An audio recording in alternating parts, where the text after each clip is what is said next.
अंतरराष्ट्रीय महिला दिवस मौके टोरंटो विखे एक विचार चर्चा करवाई गई, जिसका विषा लिंग अनुपात रखा गया।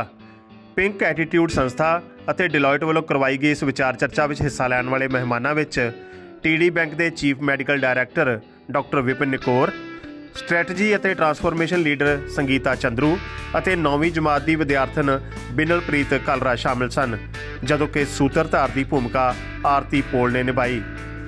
इस विचार चर्चा में दक्षिणी एशियाई महिलावां की अजोकी स्थिति उपर सब ने आपो अपने विचार साझे किए कि किस तरह अजे भी विकसित देशों में भी महिलावां नूं कई तरह के पक्षपात का सामना करना पैंदा।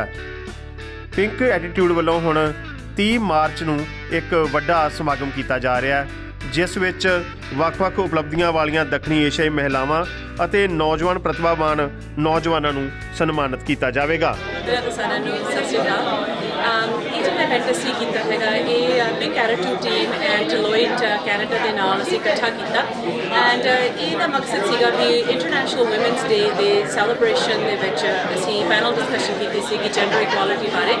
ਆਪਾਂ ਕਾਫੀ ਸੁਣਦੇ ਹੈਗੇ ਆ ਵੀ ਕੰਪਨੀਜ਼ ਦੇ ਵਿੱਚ ਜਦ ਜਾਂ ਜਿਹੜੇ ਕੰਮ ਆਪਾਂ ਕਰਦੇ ਹੈਗੇ ਆ ਤੇ ਸੇਮ ਜੌਬ ਵਾਸਤੇ ਕਈ ਵਾਰੀ ਲੇਡੀਜ਼ ਤੇ ਆਦਮੀਆਂ ਨੂੰ ਸੇਮ ਪੇ ਨਹੀਂ ਦਿੱਤੀ ਜਾਂਦੀ, ਜਾਂ ਕਈ ਵਾਰੀ ਕੰਪਨੀਜ਼ ਦੇ ਵਿੱਚ ਲੇਡੀਜ਼ ਦੀ ਰਿਪਰੈਜ਼ੈਂਟੇਸ਼ਨ ਘੱਟ ਹੁੰਦੀ ਹੈਗੀ ਆ। ਤੇ ਉਹਦੇ ਬਾਰੇ ਅਸੀਂ ਇਹ ਡਿਸਕਸ਼ਨ ਕੀਤਾ ਸੀਗਾ, ਪੈਨਲ ਡਿਸਕਸ਼ਨ ਨਿਊਜ਼ ਲਏ ਸੀਗੇ ਵੱਖ-ਵੱਖ ਲੋਕਾਂ ਤੋਂ।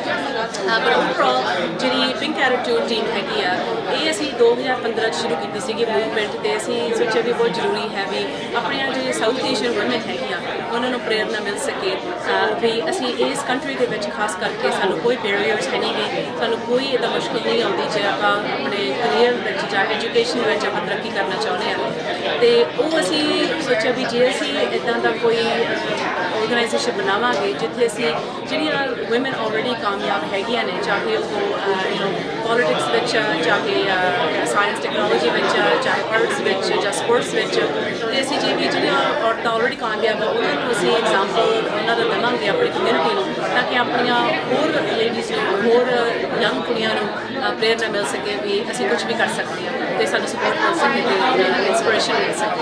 ਸੋ ਅੱਜ ਆਹ ਸਾਲ ਦਾ ਗੈਲਾ ਅਸੀਂ ਕਰ ਰਹੇ ਹਾਂ ਮਾਰਚ 30 ਨੂੰ ਐਮਬੈਸੀ ਗ੍ਰੈਂਡ ਦੇ ਵਿੱਚ ਹੋਵੇਗਾ, ਮਾਰਚ 30 ਨੂੰ ਗ੍ਰੈਂਡ ਵਿੱਚ। ਤੇ ਸਾਡੀ ਦਰਖਾਸਤ ਹੈਗੀ ਆ ਵੀ ਤੁਸੀਂ ਹੋਰ ਵੀ ਕਮਿਊਨਿਟੀ ਦੇ ਵਿੱਚ ਇਹ ਮੈਸੇਜ ਪਹੁੰਚਾਓ ਪਿੰਕ ਐਟੀਟਿਊਡ ਬਾਰੇ ਤੇ ਫਿਜ਼ਿਕਸ ਬਾਰੇ ਪਤਾ ਕਰੋ, ਜਰੂਰ ਸਾਡੇ ਸਾਥ ਕਰੋ। ਕਾਫੀ ਚੰਗਾ ਆਰਗੇਨਾਈਜੇਸ਼ਨ ਹੈਗਾ ਜਿੱਥੇ ਅਸੀਂ ਕੋਸ਼ਿਸ਼ ਕਰਦੇ ਹਾਂ ਵੀ ਨੈਟਵਰਕਿੰਗ ਤੁਹਾਨੂੰ ਹੋ ਸਕੇ ਇਹੋ ਜਿਹੇ ਇੰਡਸਟਰੀ ਦੇ ਵਿੱਚ, ਖਾਸ ਲੜਕੀਆਂ ਦੇ ਔਰਤਾਂ ਨਾਲ ਜਿਹਨਾਂ ਨੂੰ ਮੈਂਸ਼ਨ ਮਿਲ ਸਕੇ। मेरा नाम करनदीप पुरी है, मैं टीडी बैंक काम करता है, मैं पिंक एटीट्यूड के कमेटी मैंबर है। तो मेरे हिसाब नाल कोई भी स्ट्रोंग कल्चर वास्ते साडे कम्यूनिटी साडी ऑर्गेनाइजेशन साडी सोसाइटी यह जरूरी है कि मैन वुमेन दोनों को इक्वल अपॉर्चुनिटीज़ देना। जो मैं नहीं होंगे तो ये सिर्फ औरतों का इशू नहीं है, सारी सब का इशू है, सारी सोसाइटी का इशू है। सानू एकजुट होकर इशू को रिजोल्व करना जरूरी है। पिंक एटीट्यूड इस जेंडर बैलेंस के वास्ते स्टैंड करता है, जोड़ा इन्हों गाना होने वाला है 30 मार्च को एग्जैम्पलीफाई करता है आउटस्टैंडिंग वुमेन लीडर्स। तो पिंक एटीट्यूड का जो गाला है 30 मार्च को यदा पर्पस है कि जोड़े आउटस्टैंडिंग वुमेन लीडर्स है उन्होंने एग्जैम्पलीफाई करना सोसाइटी वास्ते एक मिसाल बनते हैं कि कितना वो इस सोसाइटी को जेंडर बैलेंस वास्ते प्रिपेयर करते हैं। Hi everyone, my name is Geeta Hussain and I'm one of committee members for Pink Attitude. The event is taking place on Saturday, March 30th at Embassy Grand in Brampton. We are really excited for you to come and celebrate with us.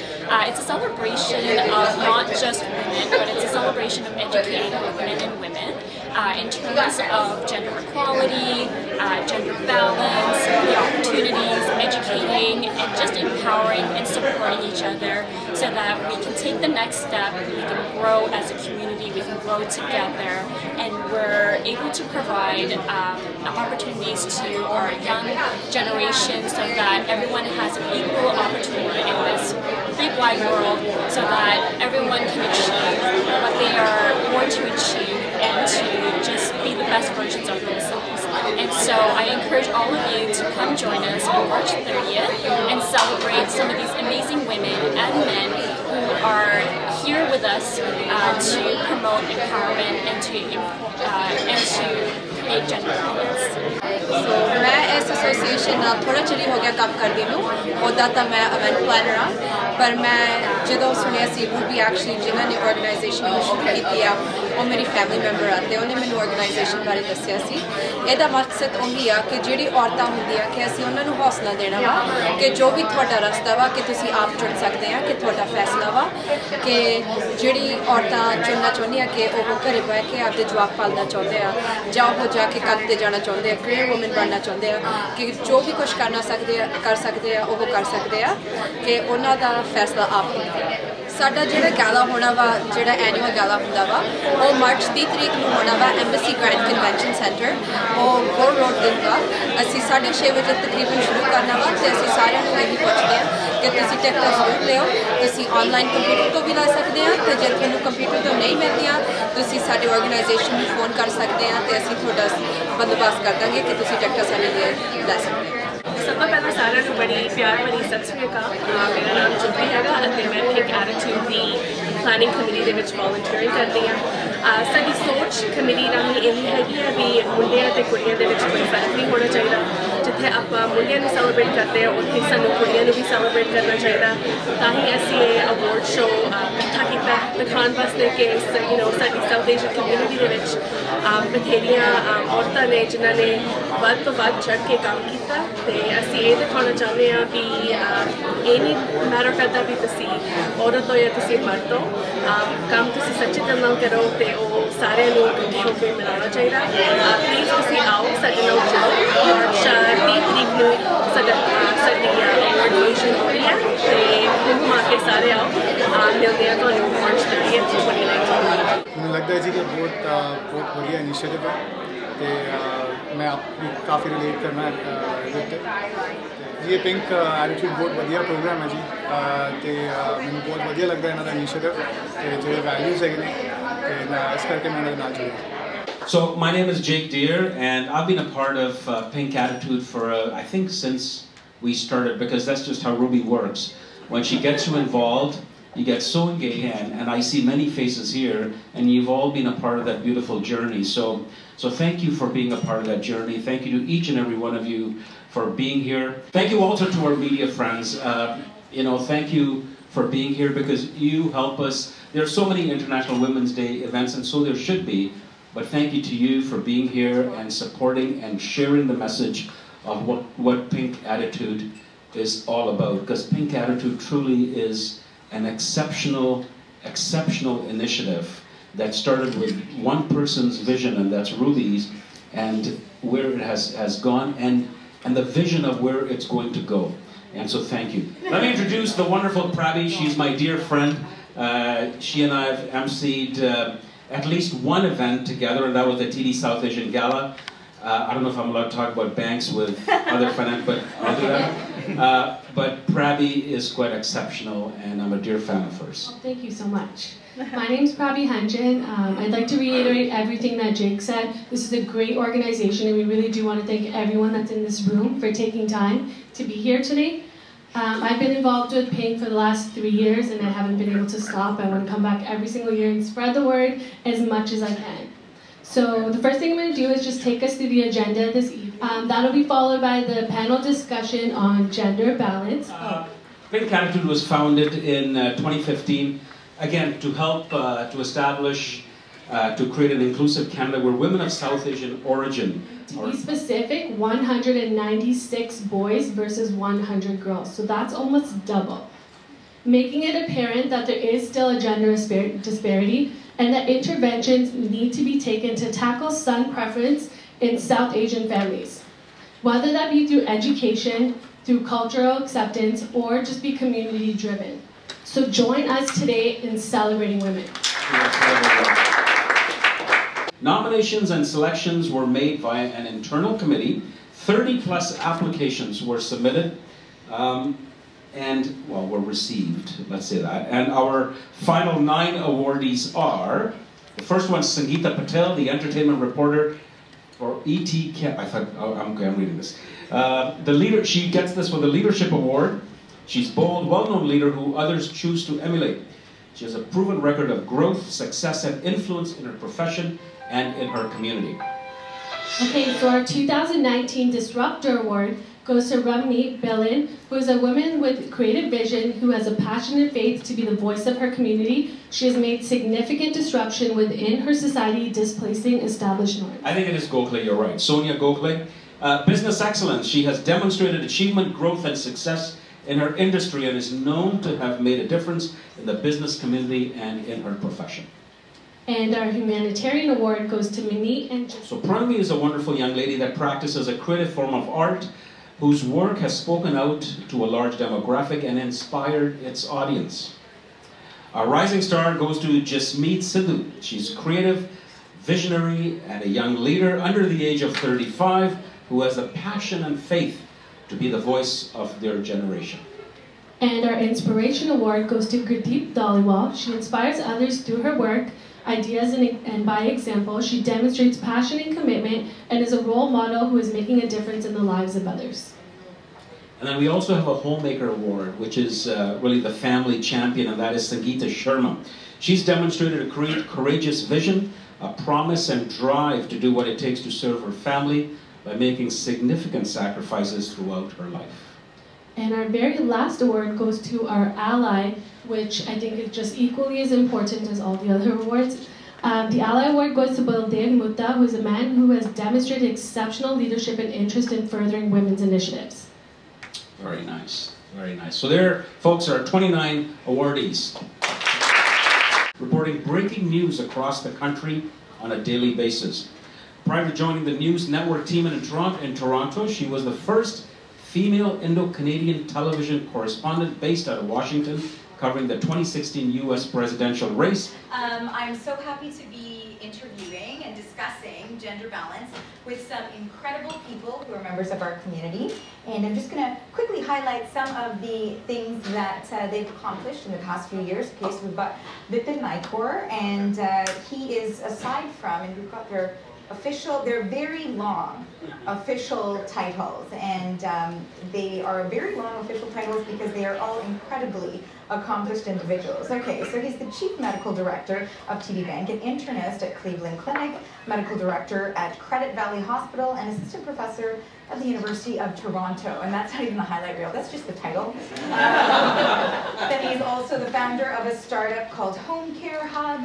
He had previously, when he was in med school, won't say the year, but he founded the nonprofit YouFlow, which empowers underserved youth to start their own service projects. And it was eventually expanded into the United States. Previously a software developer, because why not?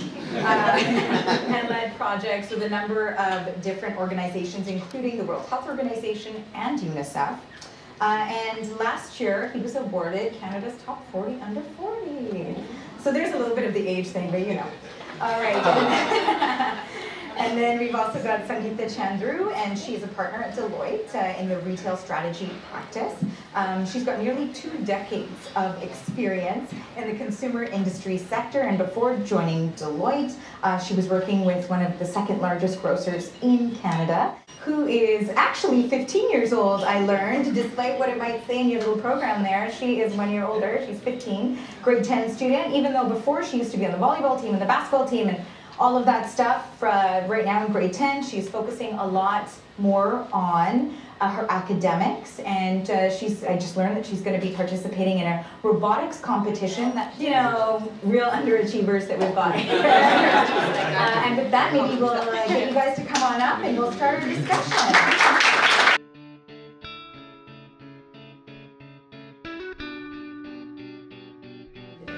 Equality is a catch-all, you know, and so I try to be, you know, far more specific about what that actually means. And one of the things that, you know, I've often found is that we've got great gender parity at the entry level of any organization. But as the funnel starts to move up to more senior roles, it just suddenly dries up. You know, the women just self-select themselves out of, you know, more senior roles, or they don't get the opportunity to get selected for it.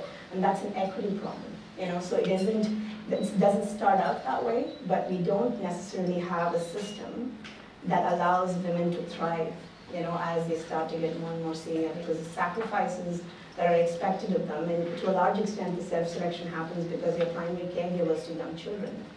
And those sacrifices just don't match up with the expectations in the workplace, so there's a lot more work to be done. All right, that's a very broad and very specific definition also, but before I get to you, I want to talk to Vipin about how he would define gender balance, because as a man, it certainly is different, and it's interpreted differently too. Yes. So, and I move out because I can't see. So my thoughts on gender balance, to me it's about leveling the playing field and that point on really equality and fairness.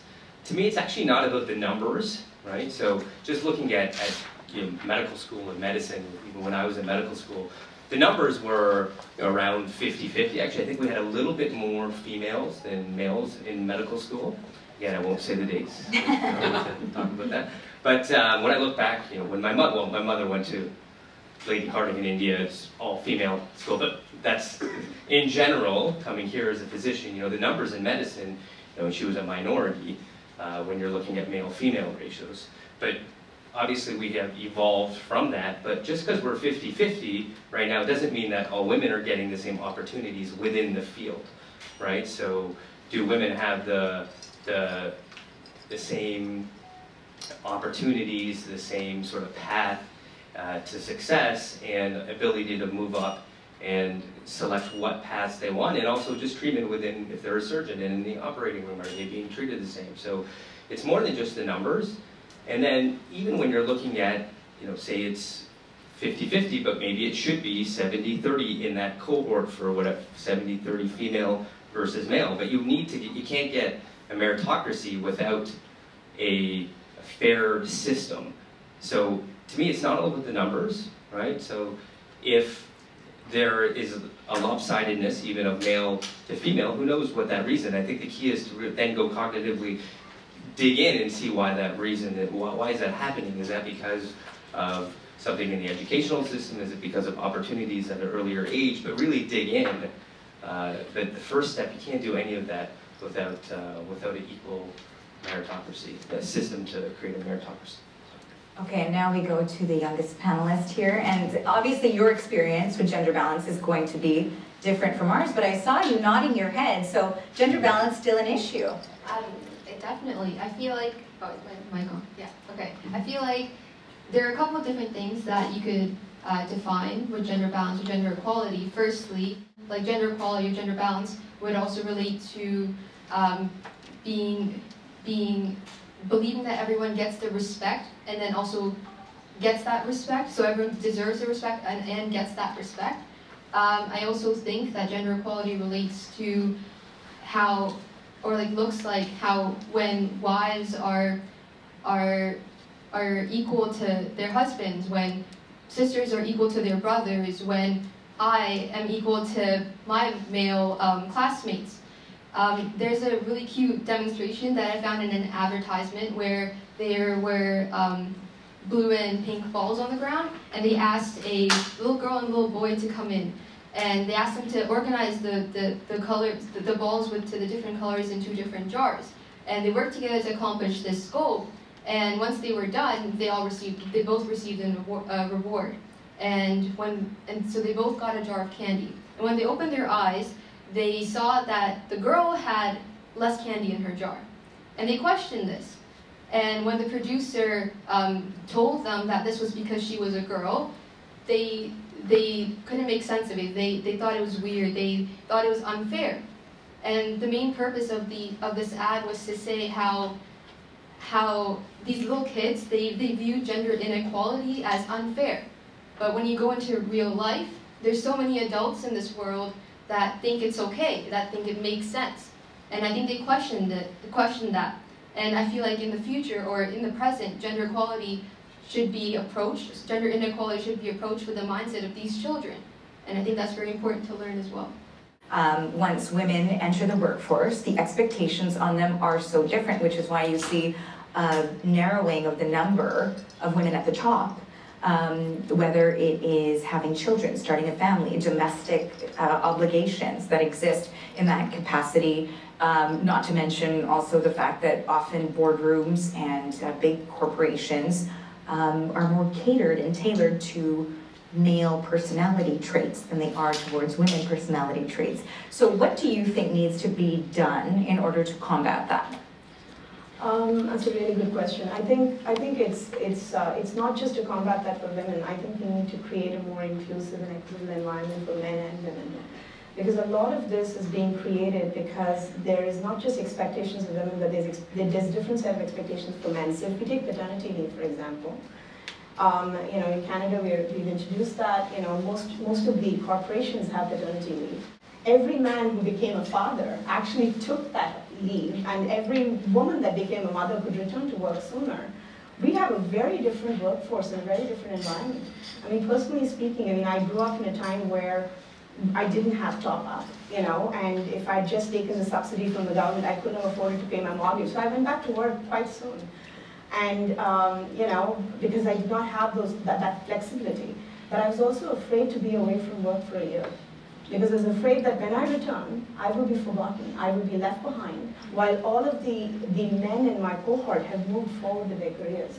So I do think that we have to create an environment where there is permission to do things differently. There is flexibility, and we encourage them to actually use the policies, the progressive policies that they're starting to create, that not enough is being done there, and corporations are not pushing the envelope on this, and it's our responsibility. Pat leave, and the importance of perhaps, one suggestion, making men take it so that women don't get left behind just because they have this domestic obligation because they've decided to start a family.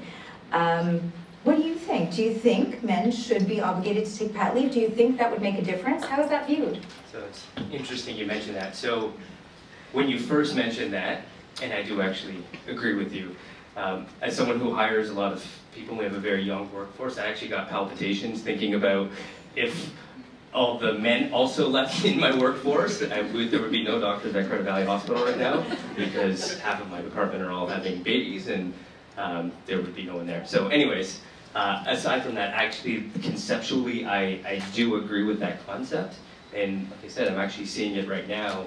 Some of them are actually married to each other, and you know, the female is taking maternity leave and the male is still working. So, and I think it's important for males also to know they can actually have that opportunity. So I'm a firm believer, not only for females, that it will be helpful for them because they won't feel left behind, but also for the males themselves as well. I think there's a pressure.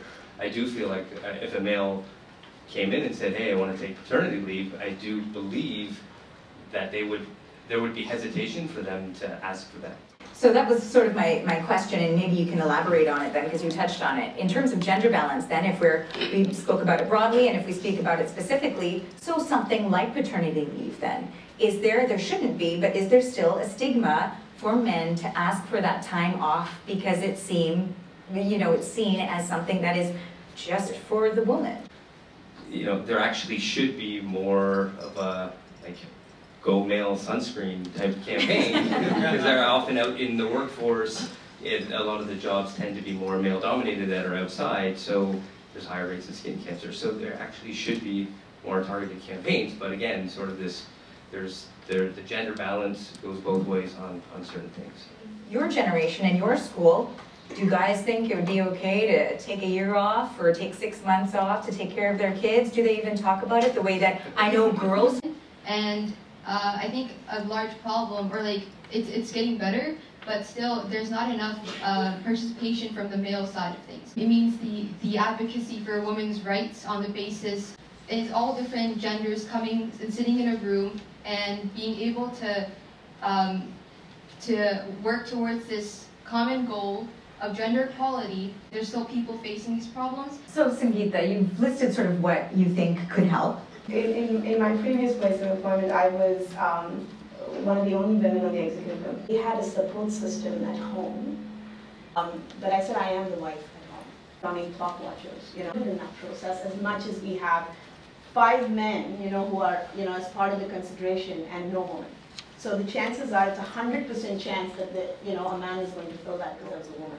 I want to be there because I'm capable. Don't be so hard on us. We are trying our level best. Would you want to change that institution? You know, bringing that extra perspective in. Do you think that is part of what motivated you? If not, what do you see right now within the work that you're doing? Are there a lot more women getting involved in it? What could be done to get more women involved in it? And it sounds very stereotypical, but it's true. Research shows that there are things like that that are lacking when robots are created, and there's not a woman there to help round out this human. And I felt that after I came into grade 9 and I got introduced to robotics and I was participating more in robotics and showing more commitment and everything, and I've been learning more about the field, I felt kind of disadvantaged at the beginning, especially when I didn't know what was happening, but I persevered through it. I kept going and I learned, and it was definitely worthwhile, but I also felt disadvantaged and I felt that I needed to do something about it. But first of all, in robotics in my school, I started with joining CAD classes, so computer-aided designing. And in my class, I was the only girl. And that was an experience and a half. But essentially what happened was I continued doing CAD and showing up to meetings and everything. But there was always this kind of uncomfortable feeling in the room, how if I needed help, it was harder for me to approach my leaders who were males about problems I had. So I had to, so I was very independent in that class, and I worked on it after school a lot more. Eventually, I decided to move on to mechanical because that helped me gain my interest in mechanical.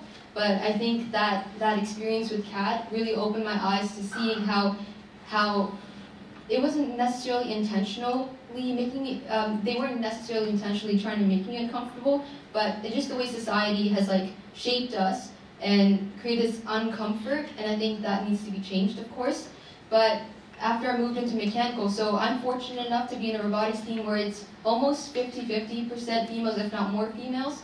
But in the mechanical side, or especially in my grade, it's more females who are dominating, and I feel like that's very important, and people see that.